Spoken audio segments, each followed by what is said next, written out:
Welcome in to the Frogs Insider Podcast. Jamie Plunkett here, as always, with Melissa Triebwasser. And Melissa, I'm realizing now that I always say "as always," and then half the time we record separately.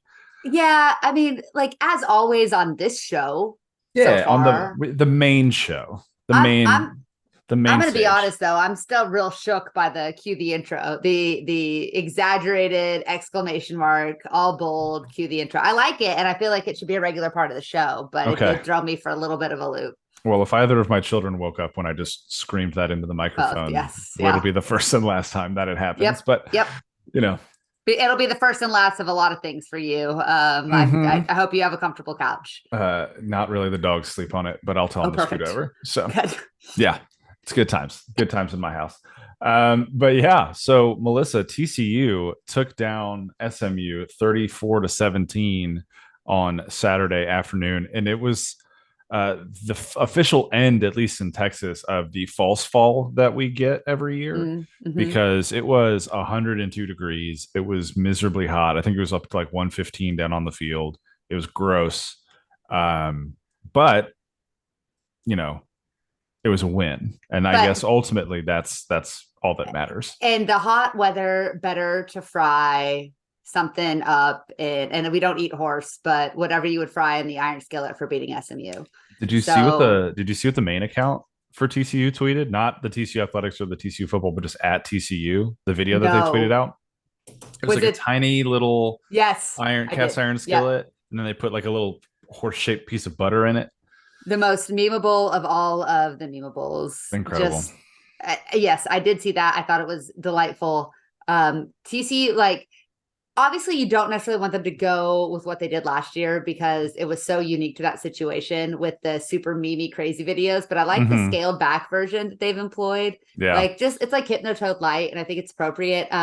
But for SMU, do whatever you want. Like, Mm-hmm.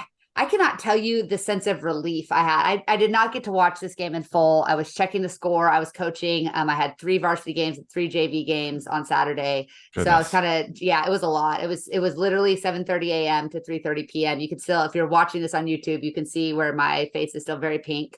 It's the same color as my shirt, which is nice, but just like it wasn't even excitement when I saw the score for the first time. It was more of just relief, just to shut those guys up. And that's what I felt like Saturday was. It was hot, it was miserable, it was ugly, but we shut SMU fans up for one more year. And if TCU can take it home next year, then you can't say they're running scared from SMU. And that's why the Skillet is pausing. You can go back to being, you guys just can't compete on the field with us. And so it's really a waste of a schedule for us. Look, I think that and I said it in the intro. For those of you that are on YouTube and don't hear the intro, I said that SMU is TCU's third most important rival currently, behind Baylor and I'm going to say Texas Tech Yeah, I because think that's fair. of the rivalries that have like actual things that you pass back and forth, there isn't one for TCU Baylor, but it is obviously the longest standing rival for TCU. And you got the battle for the saddle with Yeah, Texas which Tech, is which so I cool. like more than the battle for the Iron Skillet. And so I'm going to go on a tangent here. Actually, first, before my tangent, I'm going to go on do a little hashtag ad business, podcast business, and just say thank you to Hell's Half Acre Sporting Goods and Home Field Apparel for sponsoring the show. If you don't know much about them, you're going to hear about them later on in the podcast. And also, we are a part of the Dave Campbell's Texas Football Republic of Football Network. So make sure you find that podcast feed wherever you get your podcasts. Hit the subscribe button, leave a rating and a review, and help out all of the excellent shows on our network, including The State of Dallas, run by Billy Embody, who you had the pleasure of talking to last week to preview SMU. And I listened to that, as I always listen to your previews because you do a great job. Listen to a bunch of other preview stuff across different podcasts as well. And everywhere across the network, like everywhere across everywhere, was saying, wouldn't be surprised if SMU won this game. Mm-hmm. Wouldn't be surprised if SMU won fairly handily. And all of those shows, and I think Billy referenced it too on our show, they all referenced week one against Colorado Yeah. and the secondary performance there, as if they hadn't seen the game against Houston, which obviously not a great offense in Houston. Yeah. but it But a looked like they were. dominating It, performance. it looked like they were working off of old information, and Preston Stone came out and threw two interceptions, one in the end zone, and the TCU secondary largely shut out SMU's passing game all day, and it Yeah. was really nice to see. They made Preston Stone look like a young, Mm-hmm. first official full year starter. And Bud Clark had another great game, made plays. Josh Newton had a pick right in that one too. I mean, I think that TCU fans kind of, hit the wall after the Colorado game. Were super disappointed by the way that one went for good reason. Saw the way TCU played, especially on the defensive side of the ball, and thought this is going to be a long season. But TCU has steadily gotten better each week. Even if you factor in the level of competition, you can see the improvement, right? Week by week. And we saw Colorado go out and stay hot for a couple of weeks. We saw what happened to them on Saturday at Oregon. Mm-hmm. Woof. Woof. I would not want to be a Colorado fan. I would not want to be a football fan of the state of Colorado this week. Whether it's the Denver Broncos or the Colorado Buffalo, just a rough weekend for Colorado football. But TCU has done what they needed to do and look dominant when they needed to look dominant against lesser competition for the most part defensively. We've seen them improve. They did a great job against SMU, and that offense is very explosive. There's a ton of talent. They've put up some big numbers. They did a great job holding down Oklahoma. They weren't able to score against the Sooners much, but they did a good job defensively. And TCU, and again, I was kind of in and out with being able to watch the game, but what I saw seemed to pretty much get whatever they wanted on both sides of the ball. Joe Gillespie had a great game plan. He's obviously, very familiar with SMU, even though different coaching staff now, but he was ready. And I felt like the players really executed at a high level for almost the entirety of that 60 minutes. It was a complete football game. And what you want to see from a team replacing as much talent as TCU replaced is week by week incremental improvement. And I think for the most part, that's what we're getting. One of the biggest improvements from week 1 to week 4 has been at the quarterback position for TCU. Mm-hmm. Chandler Morris had another very good, very accurate passing game. He completed 72% of his passes. He was 23 of 32 for 261 yards, 3 touchdowns, and most importantly, no turnovers, no picks, no fumbles. He was very good with the football. There was only one kind of sketchy moment where it turned out after the game, Sonny Dykes said that Jared Wiley ran the wrong route in the red zone. TCU ended up having to settle for a field goal, or that probably would have been touchdown number 4. Fun fact, Melissa, Chandler Morris was 7 for 8 throwing to tight ends on Saturday. And that was for 92 yards and all 3 of his passing touchdowns, 2 to Jared Wiley, 1 to Chase Curtis. And that touchdown at the end of the game to Chase Curtis on a 4th and 2 when the game's pretty much sealed up already, minute and a half left or something. And then he just drops a little dime on a wheel route to Chase Curtis, who takes it and houses it. Sonny sent a message, I think, with that touchdown. But you talk about improvement. Chandler Morris is one of the big, I think, examples of how this team has improved from week 1 to now. And on the other side of that, you mentioned it already. Preston Stone looked completely lost for the majority of the game. He completed less than 50% of his passes. He threw 2 terrible interceptions. He looked like he had happy feet. And that was in spite of the fact that at times he had, I think I said this to Jeremy in the press box, he had enough time to sit back in the pocket and make a campfire. Like he could have started a campfire, cooked the whole hog and had a meal and still gotten a throw out to somebody. And for whatever reason, he was on his first read and then he was off and he was moving out of the pocket. He was trying to make things happen and it just didn't really work out for him well. And that's largely due to the improved play at linebacker. I do want to note as well, the fact that Johnny Hodges didn't play in this game. We learned after the fact that he's got a thumb injury. Sonny Dykes said he's week to week at this point. So we're not sure when he's coming back. In his stead, I thought Shad Banks had an excellent football game. Well, that's what we've been waiting to see, right? We've talked about Johnny. Johnny is one of the smartest players in the team. He understands his role. He's a great leader out there. Intangibles just for days, right? But Shad Banks is a freak. Yeah. And one of my favorite things when I preview TCU with other teams or people ask me about depth charts and stuff is be able to say, yeah, does your team have a 6'3", 250-pound linebacker return kicks? Because mine does.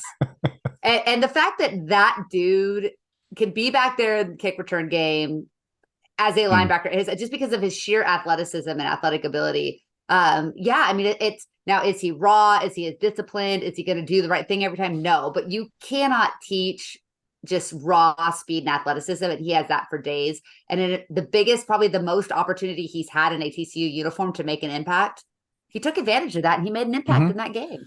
Yeah, I mean, we saw it at the end of the Houston game. That he was making plays. He was keeping Donovan Smith from being able to scramble and move. We saw it against Texas last year when I believe it was Jamoy Hodge that was suspended for the first half for a targeting call in the previous week, making an impact from the get-go. And now you have a bit of hard evidence that says, hey, when Shad's on the field, he makes a difference. And we want to talk about the improvement of the defense. I think the speed that he provides at linebacker does so much for this team, because what have we been talking about for the first 3 weeks, Melissa? But hey, there's an opportunity for opposing teams to put the ball into the flats, to spread out these linebackers and get them in space. And that's going to be problematic for TCU when you've got a couple guys who are maybe a little bit slower than what Shad Banks is. But when you've got Shad out there and Nnamdi Obiezor, who at that star linebacker spot is really coming into form. He led the team in tackles again this week. He leads the team in tackles on the season. And you've got speed guys like that at the linebacker spot. A lot more. You can do a lot more from a defensive standpoint. And so we're starting to see Gillespie get into that now. He blitzed a lot more in this game. They got a couple of really nice sacks on Preston Stone. They moved him around in the pocket. There were large swaths of time where he still had a lot of time to throw, but we're seeing this steady improvement over the course of the season so far.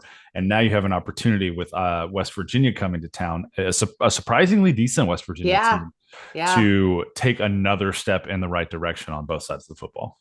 Yeah, talk about Shad Banks, 71 snaps. That's I believe a career high for him. It's certainly a season high by a large margin. His biggest up to that point was the Nichols game where he had 31. Just did an excellent job in all aspects. Was one of TCU's highest graded players in both rush defense, and his tackle grade was really, really off the charts at over 80. And did a nice job in coverage. He got targeted a couple times, gave up just one reception, but was where he needed to be.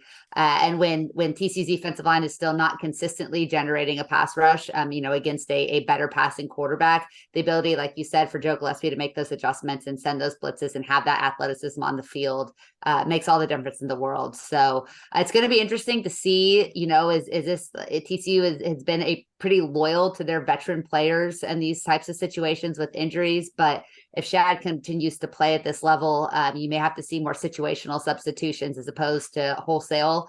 And I think most TCU fans, based on what we've seen, Johnny really, really excels in run defense.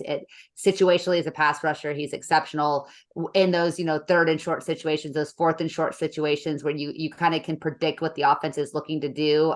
That's a guy you want on the field, but giving Shad more run, as he's certainly earned it, I think is going to be the key to TCU's success going forward, and finding out how to best utilize the depth that they have at linebacker this year in order to attack certain offenses situationally is going to be the next big test for Joe Gillespie. And what a great problem to have after you played with basically 4 guys a year ago. Right. Yeah. You've got a lot of depth. Zach Marchessault got some run in this game as well. And so you saw Marcel Brooks out there for a couple snaps late in the game. So, you're running 6 guys out there on a day where you didn't have one of your starting linebackers. So you're right. Yeah. The depth there is in much better shape than it was a season ago. Another guy I want to call out on the defense is true freshman safety Jamel Johnson, who saw a lot of run in this game, almost as much run as Miller Bradford, which I thought was really interesting to see. We saw a lot more of a rotation at safety in this game with Bradford, with Bud, with Mark Perry. You saw a lot of Abe Kamara. You saw a lot of Jamel Johnson. You saw some Josh Foster as well out there. A lot of guys getting some reps. Is I think what they're trying to do is send a message to some of these guys like, hey, the best guys, the most consistent guys are going to be the ones that play. And Jamel looked fantastic. There were a couple moments in goal to go situations where he got out to the edge as Preston Stone was looking to leak out and maybe run, and just shut it down completely, push him out of bounds, got in there and made the tackle. And I love to see that kind of confidence in those short down situations where you have a safety who maybe doesn't have all of the knowledge of all of the coverages quite yet, but you can kind of put him in some certain situations and say, go hit the guy with the football. And so that was really cool to see from Jamel on Saturday as well. And, lastly, the defensive line did show up a couple times, especially in the last drive where it felt like TCU kind of got screwed out of the safety, maybe a little bit. Dom Williams with some pressure that he was freed up, by the way, by Paul Oyewale, who came on a stunt and absolutely laid out the right guard for SMU, hit him so hard that he grabbed his face mask on the way down and just kind of like fell and then rolled and then had to adjust his helmet as he's sitting back up again. And while he's doing that and center is tripping over him, Dom Williams is just free flying straight at Preston Stone, grabs him and throws him down in the end zone. But they said that his forward progress was stopped just outside of the end zone. So no safety there, just a sack for Dom Williams. But overall, I think a very good defensive performance at a variety of positions from some guys who maybe haven't fully announced themselves yet. Yeah. And that's on top of plays from your playmakers, like you already mentioned, picks from Josh Newton and Bud Clark, some big open space tackles from Mark Perry, who looked much more in form than he did in weeks 1 and 2, making some of those open field tackles, getting really involved in the run game like he did so well last year. You're right. This defense is absolutely taking a huge step in the right direction, and it's coming at the perfect time as they get into conference play now. And that was kind of the issue last year, right? Is it took them 6, 7, 8 games before we started seeing them kind of make these plays. They did some things well. They obviously made plays at the right time a season ago, but what you're starting to see is in year 2 under Joe Gillespie's system and with the talent that they've added through the transfer portal and some of these true freshmen that are getting on the field, there's a little bit more symbiosis almost. It feels like there's a lot more chemistry, and they seem to be understanding not just their individual role, but how to do their job within the scheme of all 11 guys on the field. And like you said, at the absolute perfect time. West Virginia is another team that doesn't exactly blow you away with what they can do offensively. They're very good defensively, but you have to think if TCU plays like they did on Saturday against SMU, against West Virginia at home, TCU's gonna have a great shot to start or to get their second Big 12 win. Before we kind of move on from that, I do want to make note of something. The most important stat of the weekend is Chandler Morris's performance in the passing game has put him in line. Right now, he would have the highest completion percentage in history, as Mark Cohen pointed out on Twitter. And the reason this is so important is because right now he's completing 69% of his passes, and being ultimately a 12-year-old boy, when it comes to my sense of humor, I just felt like it was really important to mention that incredibly nice stat before we closed off our conversation with Chandler Morris. It's a nice number. Shout out to Chandler. Nice number. Shout out to Chandler. Yep. Chandler Morris, who, by the way, leads the Big 12 in total offense right now. Yeah. So, okay, before, other than making my rudimentary child joke, which I have to do because I am ultimately a 12-year-old boy. Listen, I was as skeptical as anybody in the TCU camp about Chandler Morris's, ability to be an elite top tier Big 12 quarterback. And I think it was fair to go into the season with some concerns and some skepticism, mostly just because, availability is the most important ability that you have, right? Durability, availability, to be able to be out in the field. We haven't seen that. What we're seeing now 4 games into this season is a quarterback that for the first time in his career is consistently on the field, adjusting to the game. And his growth from week 1 to week 4 has been tremendous. His numbers haven't necessarily increased. He didn't have to win the game through the air. He only 265 yards, I think, is the second lowest total of the season. But like you said, 3 touchdowns, could have been 4. No interceptions, no fumbles. He is what we're seeing now from week 1. The biggest difference is he's getting to his second, third, and fourth reads. He's utilizing his tight ends. He's still spreading the ball around. 9 or 10 different guys caught balls on Saturday once again, which, you'd like to see maybe an alpha kind of rise up. But I love the fact that on any given day, a different guy can beat you in this offense. And then it helps, too, that Amani Bailey has got to the argument for him not being the top running back in the Big 12 is getting weaker and weaker by the week. He's another 100+ day on the ground.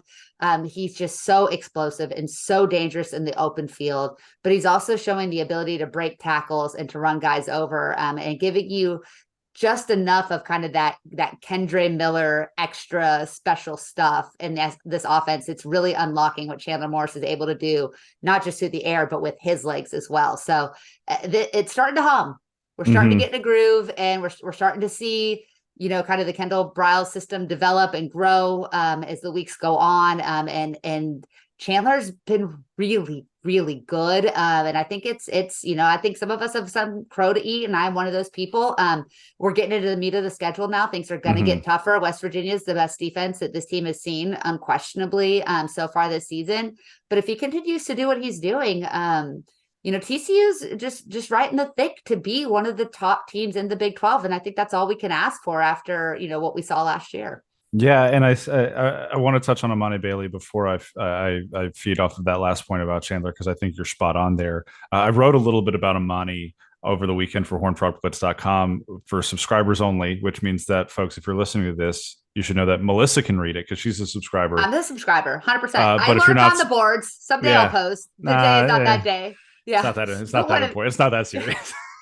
I don't read the game threads, whatever you do. Oh my God, never. But I wrote about Amani Bailey because he is really truly rounding into feature back form for this team. And it's more than just his rushing, which has been really impressive so far because he's running the ball at a 6-yard per carry clip, which is very impressive. We got a little spoiled with Kendre Miller, who was running like 8.5 yards a carry last year. But 6 is fantastic. He's leading the Big 12 in rushing yards right now. And I think he's like 7th nationally in rushing yards through 4 games. And he's got 2 consecutive games where he's had 20 plus carries, which, if you think about TCU and running backs, that's not something that happens frequently. For example, I believe it was Kendre Miller had 3 20-yard or 20 plus carry games in his career. Oh gosh, I don't have my notes in front of me now. There was another. Oh, Kendre had 4, and Aaron Green had 6.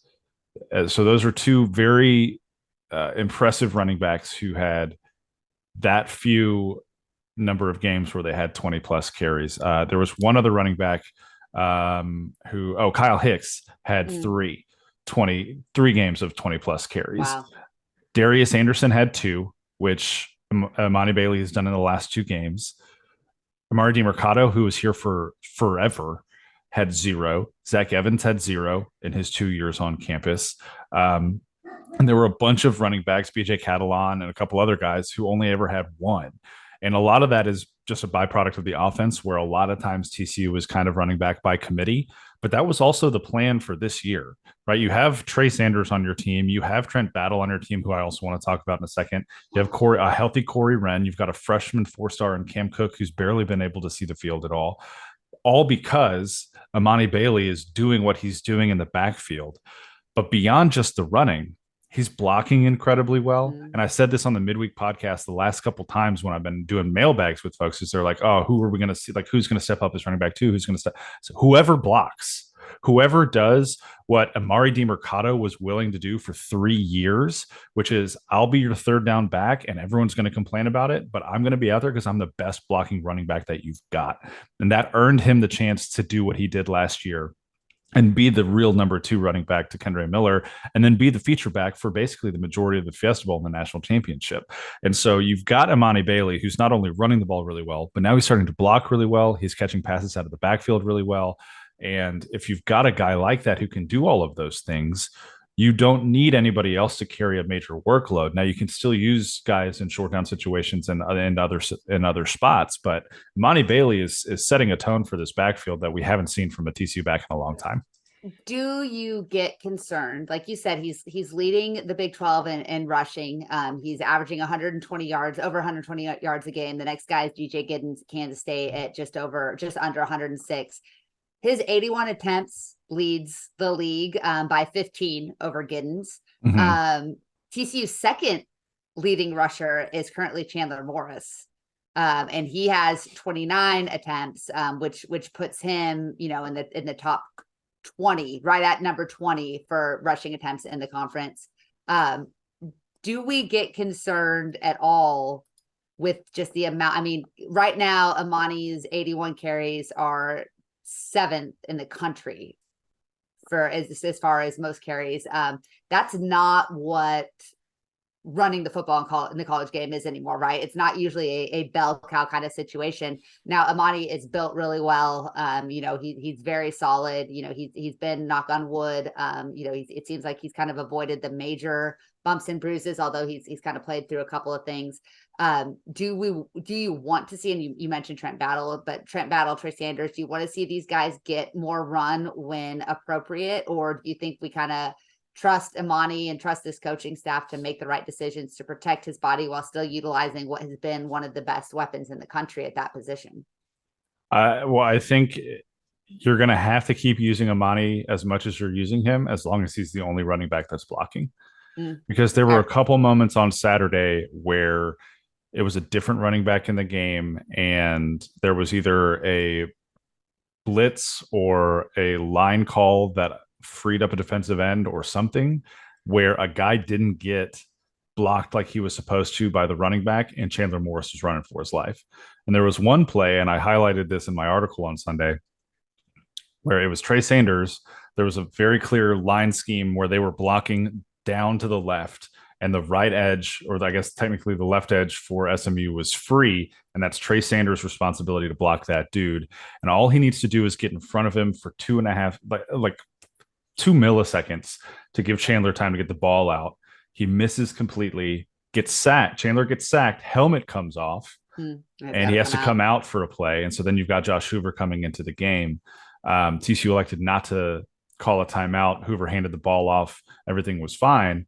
But you're risking injury to Chandler Morris, who all offseason we talked about durability, if you don't have a running back in there who's capable of blocking.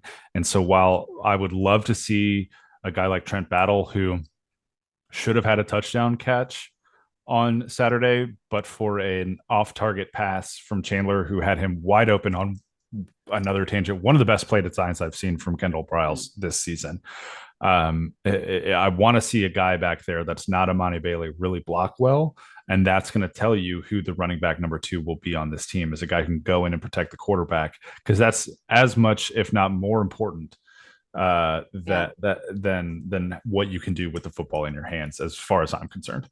No, I think you're completely right, and that is going to be the difference maker. Also kind of crazy, though, we talk about all the amazing stats that he's put up, that Imani Bailey only has 2 rushing touchdowns so far this season. There's a vulture. There's a vulture named Trey Sanders who's got, I think, 4 now. Yeah, the red zone vulture, short yardage vulture, Trey Sanders. But I have a feeling that too is going to go up significantly here in the next couple of weeks. But like I said, hopefully the blocking situation gets squared away, because you don't want to have that much tread off the tires this early in the year if you can avoid it. You want to say Imani for some of those big games that'll be coming down the line for sure. And I do want to say one thing, and this is directly to Trey Sanders. Trey, please, for the love of God, stop trying to hurdle people. Yeah, stop it. He got lit up so hard on Saturday, and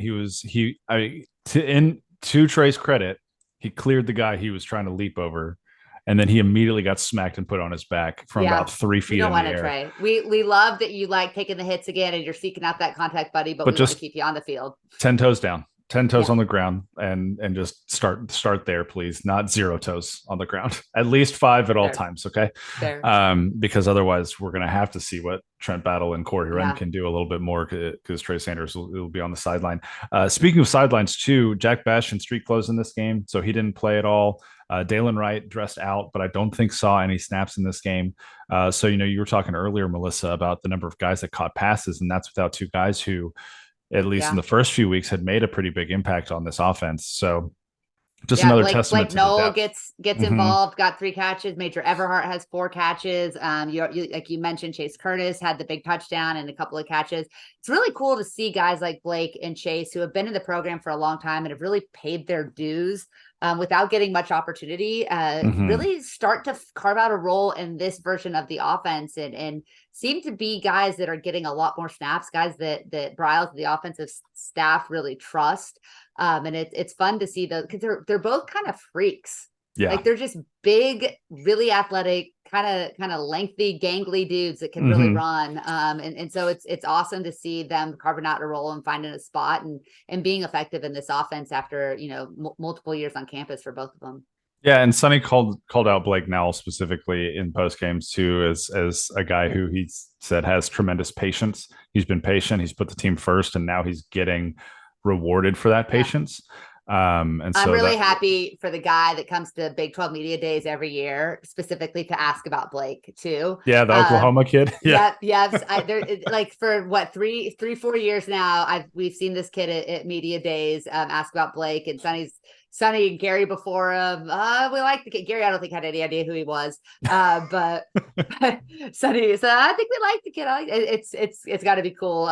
Small town Oklahoma kids kind of get an opportunity to be a great player, and like you said, because he's a team player, he's a team first guy, and that patience. You always love to see the patience rewarded and pay off, and then for a kid that put in the work to come out, get his opportunity, and make the most of it. That's pretty cool. It is cool. And then in the same vein, when Jared Wiley was talking to us post game, he gave a shout out to Chase Curtis and just said, that guy's been through a ton, and to see him get out there and have a couple big catches and score a touchdown. I mean, you could see like Jared was getting really like hyped up about it and excited about it, even talking about it after the game. So that's my guy. And you watch the video, he's the first guy to get down there and celebrate with him. And it was really cool to see a guy who, in a quote unquote contract year for Jared, he's trying to up his draft stock as much as possible, celebrating the accomplishments of another guy that plays his position on his own team. Tells you a lot about some of the. Yeah, pretty easy to do that when you've got 5 catches and 2 touchdowns on the day too. It's could have been 6-3 if he runs the right route in the red zone, and that's a perfect transition to what I want to talk to next. Because in spite of the good day on offense, there's still a lot that needs to be cleaned up, and red zone offense is one of them. Yes. You can look at the stat sheet and you can say, oh, they went 4 or 5 in the red zone. That's pretty good. Well, if you're talking about touchdowns, they went 2 of 5 in the red zone. Yeah, and they settled for field goals 2 more times. And they didn't score any points at all on a possession that started at the SMU 10, set up by that Josh Newton interception, because they could not. They ran a jet sweep where, according to Sonny after the game, Chandler made the wrong read. He was supposed to hand it off, not hand it to the sweep, and so that sets them back. The second play, you have Jared, who's supposed to run a slant from the left slot and cut right in front of this linebacker, but instead he runs a post and goes behind the linebacker. Chandler very clearly thinks he's running a slant and throws it directly at the linebacker, who thankfully drops it. You have a third down play that's short of the goal line, so you're at the 6. You opt to try a fake field goal, at which point Jordy Sandy slips and falls with the football, dead ball right there. SMU takes over, turnover on downs. So there's a little bit of an execution issue still happening in the red zone. I believe the play that I mentioned earlier about Trent Battle also happened in the red zone, where he comes out of the backfield and goes up the seam. And it was just a beautiful, the play design was beautiful. I'll have to clip it and put it on Twitter tomorrow. And Chandler just throws it too far, leads him a little too far, and he can't quite make the catch. Or you're talking about another touchdown there. That's at least 2 touchdowns off the board. Chandler could have had an absolutely massive 5-touchdown passing day if he's accurate on one pass and the receiver runs the right route on the other. That's not out of the realm of possibility for Chandler to have had that kind of day, and for TCU to have hung a 50 burger on SMU. So there's a lot that still needs to get cleaned up. And I think that when they do get it cleaned up and have a really good offensive day, this team's going to look incredibly, incredibly tough to beat. Hey, Kendall, if you're listening to this, you helped me out preseason with my team. I got a red zone play for you that we've scored on every time we've run it. So if you need some help, I will happily repay the favor for the plays you gave me with my little red zone play that I drew up. It's let me just say it's been killer. I stole the route from was it the Minnesota receiver? I don't remember who it was, but I stole one of the routes and then did a little play design of my own, and it's been pretty effective. So Minnesota's got some pretty good receivers to steal routes from. Yeah, if they don't have much else. But like you said, TC, like the red zone has been an issue. Again, it feels like we're picking nits here, but we can do that because we haven't played an exceptional defense to this point, and those turning touchdowns into 3 points is going to cost you against good teams, and TCU is going to have a bunch of those coming down the pipeline. This is still a program that's hovering around the hundreds here in the red zone scoring rankings. They're not converting touchdowns, like you mentioned, on a consistent enough basis. And so I think it's right to be concerned. The level of competition plays into the overall success of the team, but when you start playing better programs here as the calendar turns into October and real fall comes to Texas, hopefully for you at some point. I think you're not going to get away with that against Kansas State. You're not going to get away with that against Texas, Oklahoma, some of these other teams. And so I'm sure it's something they're continuing to work on. And I think that's a big part of that too, is kind of the mixing and matching to figure out who your alpha is at the wide receiver position. Who's that guy you're going to look to? Chandler seems to be getting really comfortable with Jared, but as you said, that one play could have gone really, really wrong.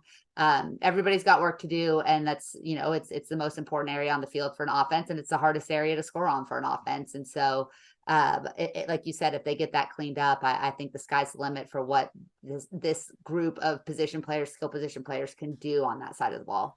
Yeah, and I will note too that it feels like at this point, we're only a third of the way through the season, but it feels like JP Richardson and Jalen Robinson are becoming those two guys at wide receiver. Warren Thompson, you've seen spots where he's been excellent. Savion Williams, you've seen a couple moments where he's been excellent, but I mean, he had 2 procedural penalties on Saturday that kind of set the offense back. You haven't seen Dalen Wright the last 2 games because he's been a little bit nicked up. You haven't seen Jack Besh in a minute because he's been a little nicked up. So, at this point, like I said a couple of weeks ago, things are going to start to sort themselves out. I think we're starting to see that a little bit. Now, maybe the distribution doesn't change a ton because you want a lot of guys to get the ball in their hands, but you're going to start to see Chandler trusting a certain set of receivers here pretty quickly down as they get down the road. And they're going to need to, just to kind of put some numbers to cap off this conversation. TCU scoring on just over 73% of the red zone opportunities, but only 52% of those are touchdowns. And that's, like I said, they're below Cal. Right. Not great. You got to get those numbers up. Barely above Cincinnati and barely above Baylor. Yeah, and that's not the company you want to be keeping as you get into the beat of your schedule. No, you got to get those red zone numbers up. You got to be scoring touchdowns more. And I do think they're really close. But some of it's play calling, some of it's questionable play calling, although we didn't see a ton of that on Saturday, which was nice. There was a lot more throwing the ball downfield, not as much putting it out in the flats. Yeah. That being said, there was 1 4th down and 1 situation where Richardson motions from the right side. It's a handoff, and then it turns into JP Richardson running the option. It worked. I don't know if I ever want to see it again. Yeah. It happened. We're not in love with it. No, I had a lot fewer questions about the play calling though on Saturday than I have in previous games. So I think we're starting to trend in the right direction in that regard too. Yeah, and it does feel a little disingenuous to again be kind of nitpicking the heck out of these play calling, and again for good reason. But when you see what's happening to Clemson, I don't know. It feels TCU's putting points on the board. We want to see this team be good to great, not content to beat up on little lesser known programs like SMU consistently throughout the season. We'll be able to compete with the big boys, and it's going to get harder. It's going to get harder. I mean, coming out of this, your preseason schedule and 1 Big 12 game at 3-1. I think a lot of people expected to be 4-0 at this point. I think most people could be kind of content with 3-1. You mentioned at the beginning that most people thought that there would be a lot of surprise if SMU won that game. I wouldn't have been surprised if SMU won that game. So to see TCU come out and really put their foot on the gas, step on their necks, and send a message, like you said, especially with that late score, of where their pecking order is in the Metroplex and what kind of program TCU wants to be going forward. I think that's a great confidence booster win. If you can turn that win into, another home win against West Virginia, like you said, a surprising West Virginia, who is tied with TCU atop the Big 12 standings currently. We won't mention because those are the only 2 teams that have won and played Big 12 games, but you want to have as much momentum. You want to have this team feeling as complete as possible before you get to that stretch where you're going to have Kansas State and, Texas Tech we can talk about later, but it's still Thursday night in Lubbock. I don't care what Texas Tech's record is. That game is always going to be terrifying to me, right? Like that's always without fail. Something weird's going to happen. But again, like everybody else has kind of shown some soft spots, Kansas State pulled away late from UCF, but kind of played with their food a little bit. That Texas looks really, really good. Oklahoma struggled with the same SMU, team to a degree. So other than Texas, which again has earned the right to be the favorite and is playing like the favorite, it seems there's a lot up for grabs here. And we're going to learn a lot through the month of October. And then TCU is going to have in November that's going to really test their mettle and determine, what their postseason is going to look like for sure. Just get through get through West Virginia, get through Iowa State, get through BYU, get to that Kansas State game, 6-1, and then let's hit the gas pedal and let's see where this goes from there.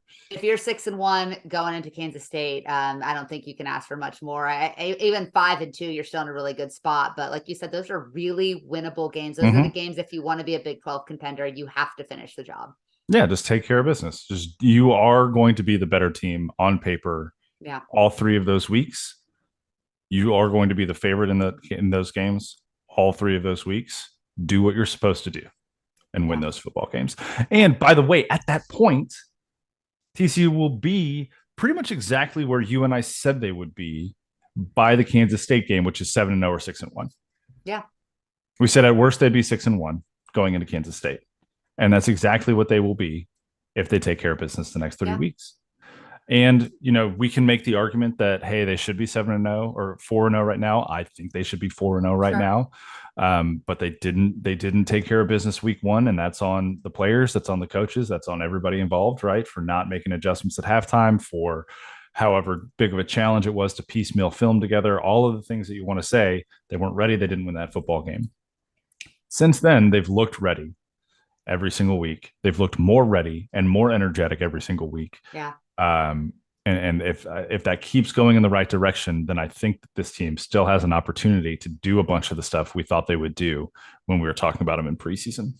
Yeah, bounce back from the loss, and just play your game, and they have been able to relatively consistently do that since that disappointing opening game. And as long as they're playing better every week, I think that TCU fans will be satisfied and happy with that. And hey, again, watching what's going around the rest of the conference, that's not something you take for granted. No, it's not. We've seen Texas Tech has really struggled. BYU gave Kansas all they could handle before the Jayhawks finally pulled away. There have been some surprising results here across the board. Tech going up to West Virginia, and again, give a ton of credit to West Virginia. That's a team that we'd all written off, and it has looked really bad in moments, but that's a big win against the Red Raiders in Morgantown. It was not a pretty win, but they're finding ways to get the job done, and they are not going to roll over and die for the Horned Frogs Saturday night. No, they won't. And thoughts go out to Tyler Shuck, who fractured his fibula in that game and is going to be out 6 to 8 weeks for the Red Raiders. They're going back to Baron Morton at quarterback, and that sucks to see a guy get hurt like that. Tech looked pitiful on offense. They looked so bad. I think I was listening to Gambling Gauchos earlier today, and I think it was Rob mentioned they had 4 drives the entire game that lasted longer than 2 minutes. That's insane. And only 2 of those drives lasted 3 minutes or longer. And listen, they played all 3 of these guys a year ago. And so I think that with a week to prepare and knowing Baron Morton is going to be your guy, they'll look better on offense this week. Maybe. I remember. Maybe. Yeah. But I do think Baron Morton still has a long way to go to develop as a quarterback. They get Houston at home.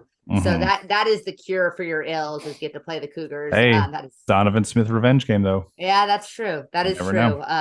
It'll be really interesting. Like I said, poor Tyler Shuck. It's just every year, the poor guy just can't stay on the field, and it's just it's always been these weird, freaky injuries too. It's too bad for him.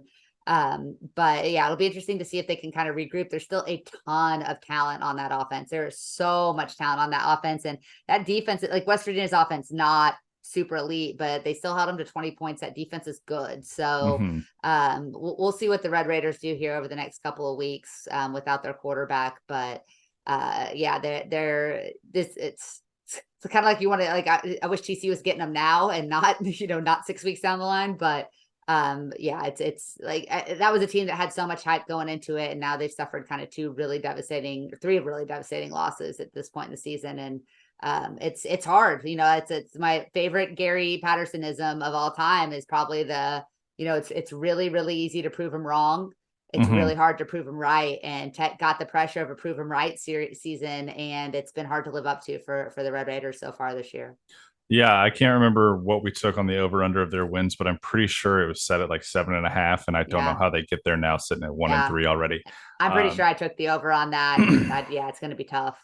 It's going to be a real challenge for them, a real challenge indeed. Also, Melissa, in the battle of their seats are heating up situation. Iowa State takes down Oklahoma State. I don't have the score in front of me, but I think it was something like 34-24, 34-27. How did those two teams put up that many points? Because those defenses are pitifully bad. They're so bad. I watched a good chunk of this game when I should have been watching something else that was meaningful or playing with my children or something. Yeah. And just watching these defenses try to play football is so bad. And I just don't understand how teams run by coaches like Mike Gundy and Matt Campbell can be so fundamentally bad at the little things, right? Like, we're talking about penalties, we're talking about guys out of position, we're talking about bad timing on offense, missed tackles on defense, just horrible football, not fun football to watch really in the slightest. And I was like, I was punishing myself for something by watching this football game. I'm still very confident in the win total under for both of these teams, which I have. And this was a battle between two teams who will not be playing for anything meaningful later in the season. I'll tell you though, man, Iowa State might have found something in Rocco Beck. It is weird to me that Anthony Beck's kid is playing quarterback at Iowa State, but they put up one more point than South Alabama did on Oklahoma State. But the kid threw for 3 touchdowns, 348 yards. Yes, against ostensibly the worst defense in the Power 5, but hey, redshirt freshman, he played well, and he was a 4-star recruit. I mean, this is a talented kid. He's got NFL bloodlines. He might be something for real. We'll have to see what he does, in this up. And now that there's film on him too, like that's always the big thing, right? But give the kid a ton of credit for going out, and I think that was his first or second career start, and it looked great. So at least they're maybe giving them some hope for the future. But yeah, this year is going to be a lost cause. Glad they got that one, because it's going to be hard for Iowa State to get too many more sitting at 2-2 right now, but with just everything else is going to be a battle for them. And now that we've said that, TCU is going to go up there. They play in Ames at 7:00 at night. A night game in Ames is not something you ever want to be a part of, and so that's going to be a hectic football game for sure. Now that we've laid that curse, that's why I said really nice things about Rocco Beck. I did my part to allay the curse, and you sat there and shook your head. And for the listening only audience, I just want you guys to remember, I came out complimentary and kind. And if what's the word? If I can't remember the word I'm looking for, it's been a long day, but just tons of praise, for the young kid. And Jamie goes, he sucks. Like, I think that was the exact quote. Pretty sure that's the exact quote. All right. I think you said Iowa State sucks. You hate Cyclone Larry. Somewhere Levi Stevenson is rolling over in his igloo. Levi gives us the 5 minutes so that it counts as a listen, and then he dips. You know that. That's also true. It's so true. I'm gonna text him and be like, "Hey, we talk shit about you on the podcast," so I'd give him whatever. And don't tell him the timestamp. He has to listen to the whole thing. The whole thing. Yeah, perfect. Good. It's like a lose-lose. I do love Cyclone Larry. Yeah, who doesn't? I do too. He's the best. And like sad Cyclone Larry might be my favorite. Iowa State fans got up there. They got a little difficult. They got kind of like Kansas State fans and Baylor fans. They got a little unbearable on social media. They have quickly gone back to their place, and they are a delight on Twitter once again. They have been humbled sufficiently. Yes. They've been humbled sufficiently. Let's see. I don't even have any scores in front of me, but I know that Oklahoma and Cincinnati played a football game. I think Oklahoma won that like 20-6. Yeah, it was 20-6 at Cincinnati. I don't know what to think of Oklahoma. Really good defense, suspicious offense. Yeah, Dylan Gabriel is leading in nearly every major passing category right now for the Big 12. He's put up a ton of yards, but he's done it against really bad teams. 20-6 at Cincinnati concerns me if I'm an Oklahoma fan, for sure. As much as 28-11 at home against SMU does, right? Like, defense, thumbs up. You've done your job. Offense, what's going on? Yeah, I think I saw somebody positing that they might be the worst good team in the Power Five this year, and I think that was a pretty good assessment. Like, I do think Yeah, they've got some good pieces. maybe. There's some talent, but yeah, I don't. It's going to be interesting to see what happens to them in the Big 12 Mm-hmm. schedule. Texas went into Baylor 38-6 in Waco. Did That was exactly what they should have done and yeah, just beat the yeah. pulp out of a hopeless Baylor team. Yeah, we mentioned Kansas and BYU 38-27 in Lawrence. Nice day for Devin Late Neal. cover Yeah, by late Kansas, cover. kicking a field goal for no reason when you're already up 2 possessions. What's going Yep. on there? Houston with a nice bounce back to beat up a very bad Sam Houston State team 38-7. Donovan Smith had a really nice game, throwing the ball almost 300 yards. And then a game that was really, really interesting until late was Kansas State UCF. UCF is, I don't think they're quite there yet in year one in the Power Five, but they're going to be the team that absolutely nobody wants to play in November. Did John Reese Plumlee play in this He did game? not. He did not. So It was McLean, I'm wondering, Timmy and McLean. you know, Chris Kleiman's doing this weird stuff again, where it's like, hey, you have a quarterback that's really good, but you're going to insist on playing other dudes at quarterback as well. Yeah. It's like, just freaking roll with Will Howard. He won the Well, Big 12 for you last year. he was banged up. That's why he didn't play last week. He did take every snap at quarterback this week. But they didn't really, but I think he's still hurt because DJ Giddens had 30 carries for 207 yards. You talk about a bell cow. That kid, he is certainly not just the absolute world breaker that his predecessor was. But he's going to be a problem for teams. He's very, very good. I don't know how great UCF's rushing defense is, to be honest, but said they really moved the ball. The Knights really moved the ball against that Kansas State defense that we thought was going to be really good with their backup quarterback. Will Howard did not have a great game, but again, like he's coming off of being a little bit banged up. So it's interesting to see how his health impacts his season going forward. But UCF they're a problem. I mean, they are going to play spoiler for a lot of teams, I have a feeling, this year. And I think that they're going to have that thing rolling and definitely be a team that can compete at a high level in this conference going forward. One of those teams, much like Kansas, that I'm just glad TCU's not playing them this year. Yes, I am so glad we're not playing Kansas. First time in my life I've ever said that, but I am so glad TCU does not have to play Kansas. I don't think they're going to be an elite team this year, but again, just a team I absolutely want no part of. Jalen Daniels is really, really good, and if he stays healthy, Kansas can certainly sky pass. I think you took the under on that. I was the only, because they were 5.5. I was believing 5.5 or 6.5. I think they were 5.5 because it wasn't a bowl. And I believe that they were going to get bowl eligible, and they're already more than halfway there, and they've looked pretty dang solid in taking care of business here at the early part of the season. I'm gonna go look because I don't remember. Here, let's see. I pulled it up. Yeah, you're right. 5.5. I took the under. You took the over. The Twitter poll took the over as well. Let's see. What else did we say here? You took the over for Oklahoma State, by the way. Yeah, I know. I'm aware. And I have a lot of regrets, JB. I have a lot of regrets. We both took 7.5 over for Texas Tech as well. Not looking great, Bob. No, and that's why don't follow us for all of your podcast information. Be very, very questioning on whether you're going to follow us for any type of sports betting advice. I don't give any gambling advice. I don't give any gambling advice. Yeah. I do gamble on sports. I don't give any advice. I just tell you what I'm doing. You can make the choice, listener. Yeah. To believe me or not. I do not at all. If you tailed my picks this week for the 10 games, my picks of the week, you went 7-3. So there's that. That's all I'm saying. There's that. Ignore the 3-7 in week one.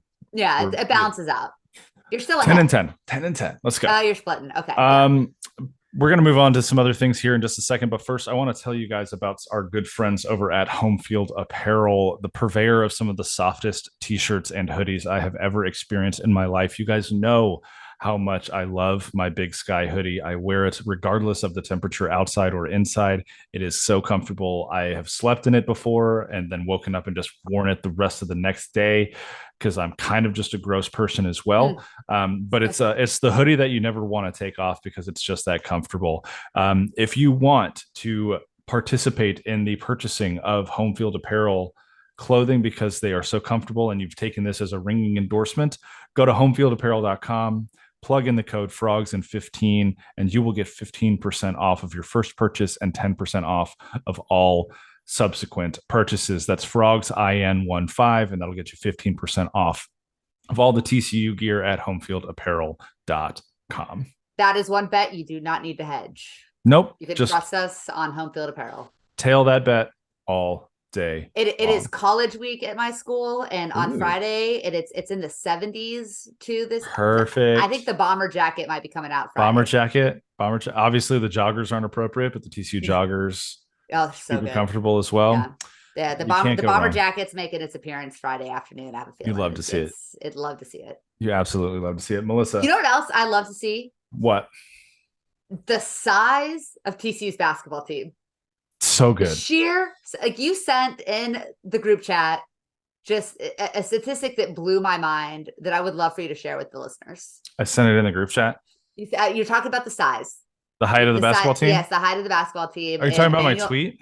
Or was it your tweet? I can't remember anything that's happening in life right now. There's a tweet, but yes. Let me pull it up.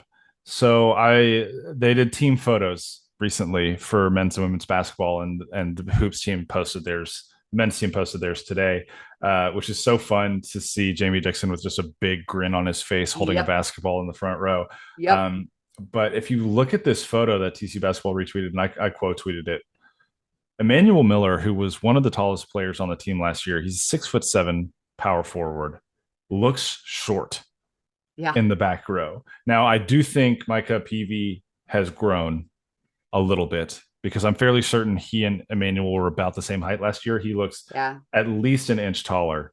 Mike has also got a solid 2 inches on Emmanuel with just the beautiful hair. This is true. Gorgeous, but I think like hair. If we're talking about like where their noses line up, where their eye lines are, their shoulders, I think Micah's got him beat at this point. So I went back and I looked last year, and on the roster, there were only 3 TCU players that were listed at 6'8" or taller. And it was Xavier Cork, Suleiman Doumbia, and Eddie Lampkin. Those were the 3. And by the end of the season, one of those guys was gone, and now 2 of those guys are gone. They have 6 players right now listed at 6'8" or taller on the roster, and another 3 that are listed at 6'7". And so you've got Micah, who is now listed at 6'8". You've got Chuck O'Bannon, who's listed at 6'8". You've got true freshman power forward Isaiah Manning, who's 6'8". You've got Xavier Cork, who's 6'9". And then you've got Assam Mustafa, who's 6'10", and you've got Ernest Uday Jr., who's 6'11". This is a very tall front court for TCU that is giving me so much to be excited about. These are like, even Isaiah Manning, these aren't just tall, spindly. Like, I'm looking at this picture. These boys are built. They've been hitting the weights. They are tall and they are thick. They've been hitting the weight room. They look ready to wreck some fools. That's what and I got someone tweeted and they're like, yeah, but how many of those guys are going to play? And I was like, the only one that isn't going to get significant minutes is probably Manning because he's a true freshman. Yeah. And that doesn't include Jacoby Coles. Yeah. Right. It doesn't include Emmanuel Miller, who are both listed at 6'7". Tyler Lundblade also listed at 6'7". Yeah. He was hitting shots the other day in practice, by the way. Went out to TCU basketball practice for a little while. He was dropping dimes everywhere. This is a basketball team that I think is going to be very fun, and they're going to play. So I didn't add this context to the tweet, but this is why this went into my brain and why I ended up tweeting it out.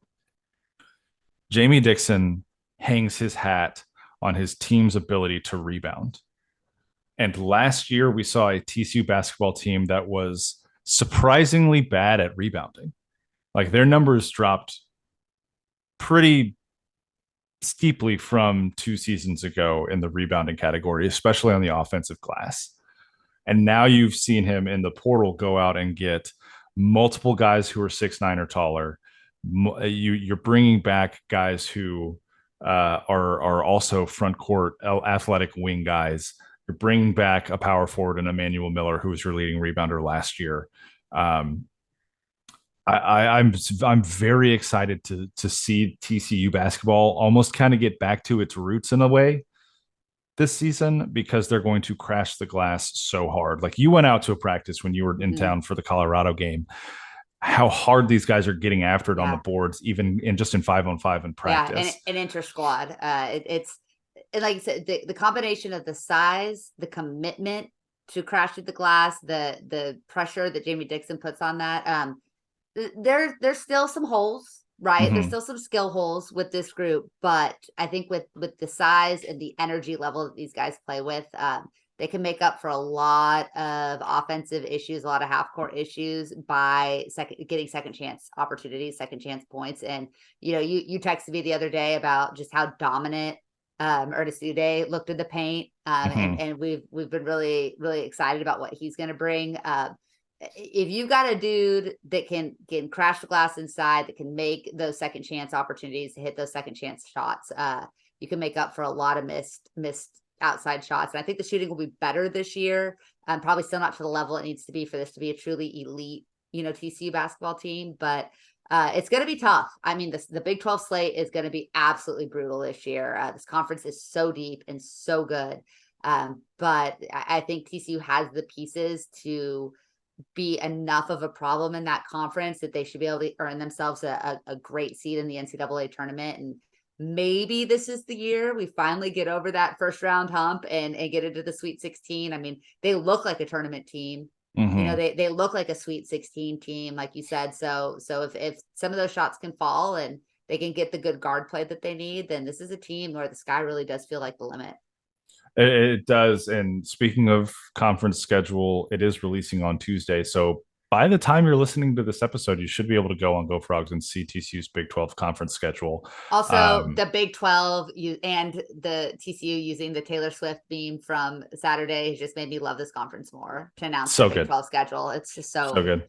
I love you, Brett Yormark. I do. Everything, it's Brett Yormark's world. We're just living in it. And basketball's news doesn't stop with schedules and team photos and all that kind of stuff, because the Frogs got their first commitment for the 2024 class, with four-star small forward Micah Robinson committing to the Frogs on Saturday, about an hour before kickoff between TCU and SMU. Robinson is rated as the number 87 overall player by 24/7 Sports.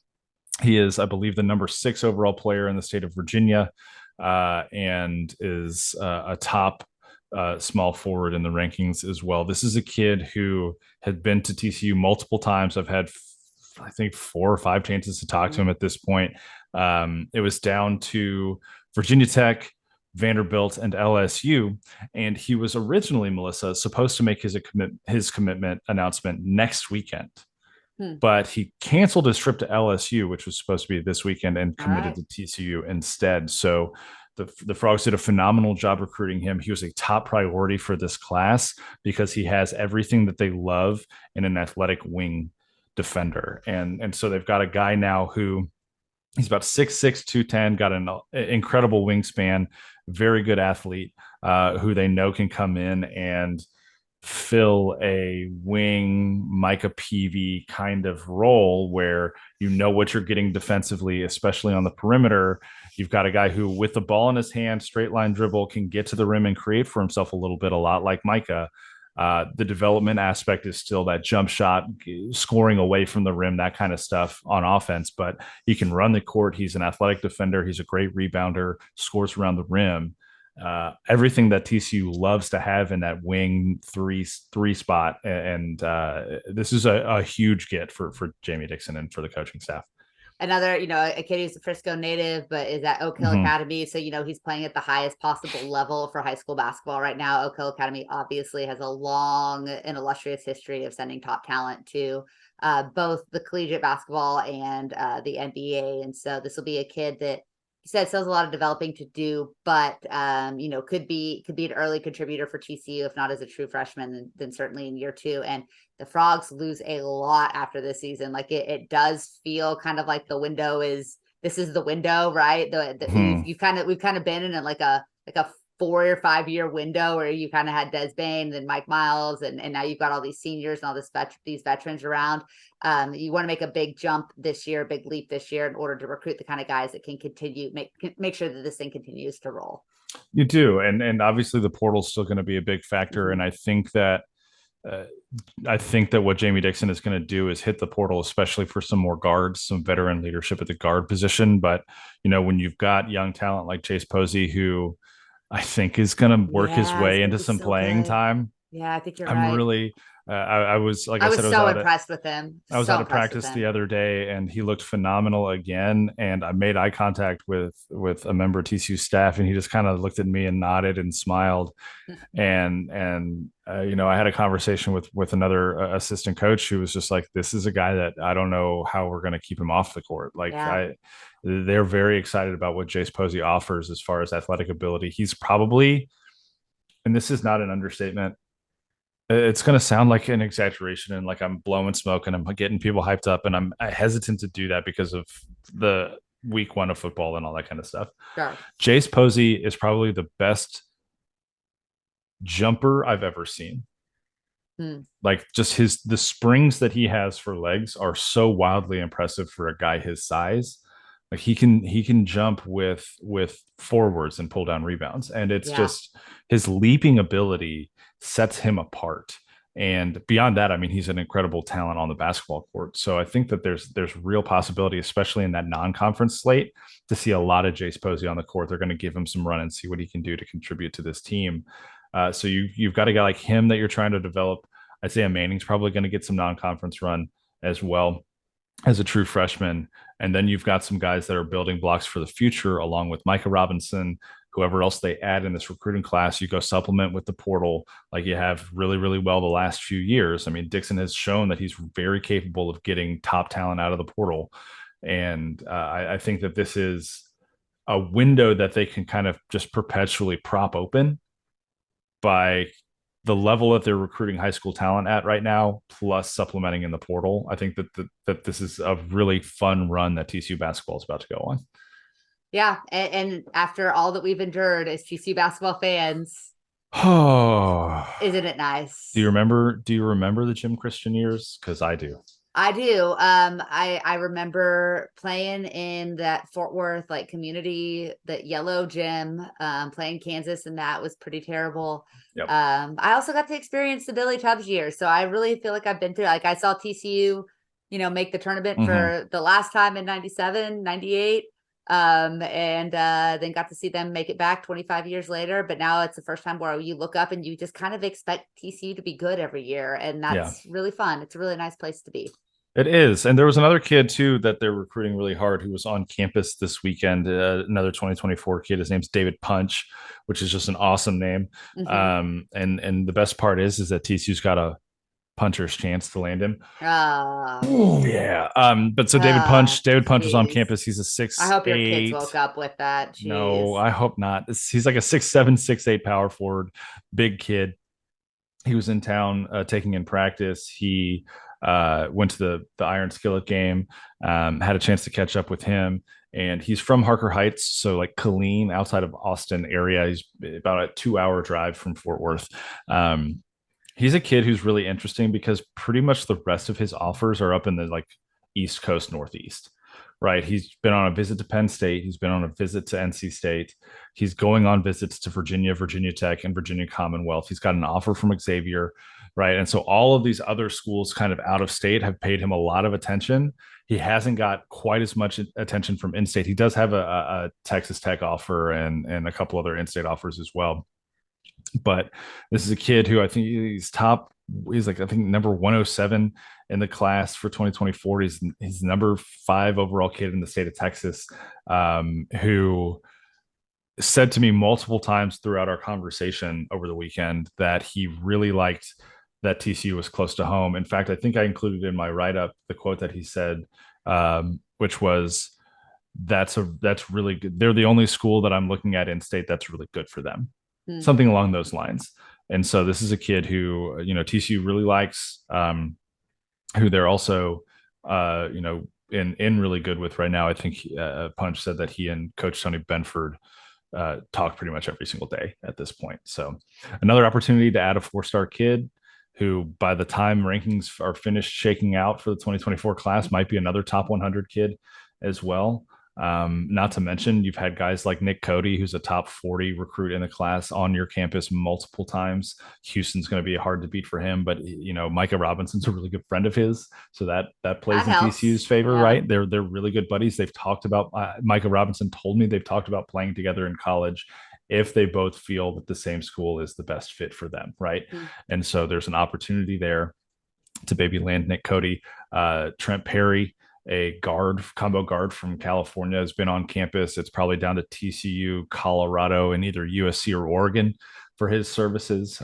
He's another guy that TCU is really high on, that likes the coaching staff as well. This is going to be a really fun recruiting class to see come together for TCU, because I think we're going to get a couple more high schoolers than TCU fans are used to seeing from a Jamie Dixon high school class, especially in the portal era. And I don't think that will be to the detriment of TCU going into the portal either, because like you mentioned, there are a lot of guys that are graduating after this Yeah. year. Yeah, there'll definitely be room to add both freshmen and portal guys. This roster for what the third consecutive year is going to look a lot different a year from now too. So, but I have a ton of confidence in Jamie Dixon. He understands how to play this new game of college basketball when it comes to roster building, and assuming that things go the way we expect to this year, then there'll be no reason to believe that he can't do it again. Absolutely not. Absolutely not.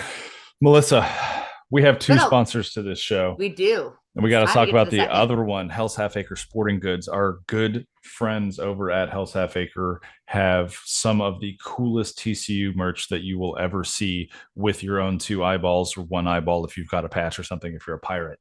I love, I'm doing a sponsored read, just roll with it.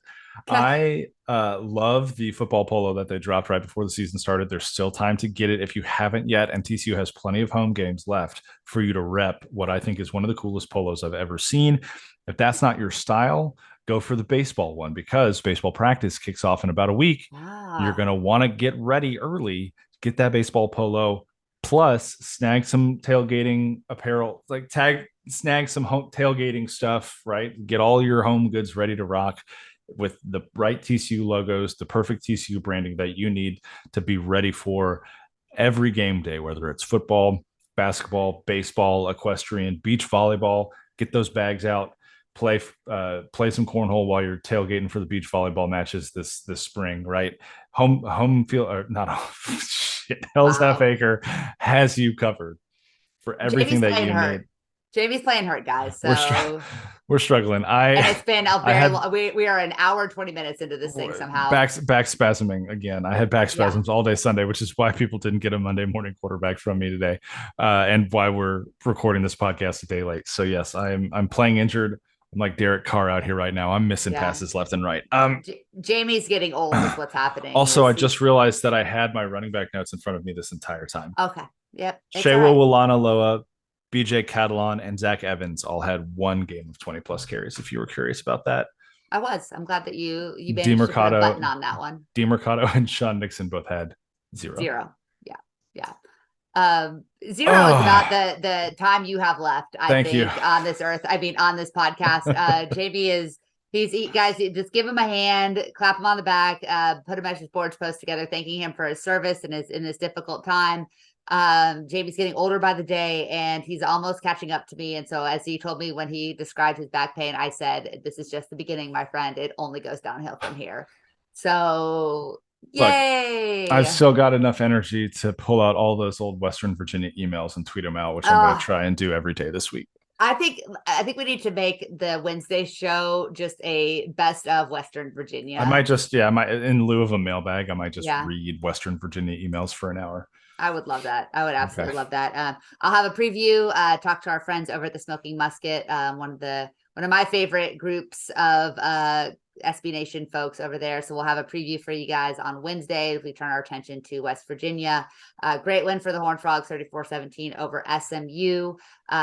TCU is 3-1, and they head now into the meat of their conference schedule.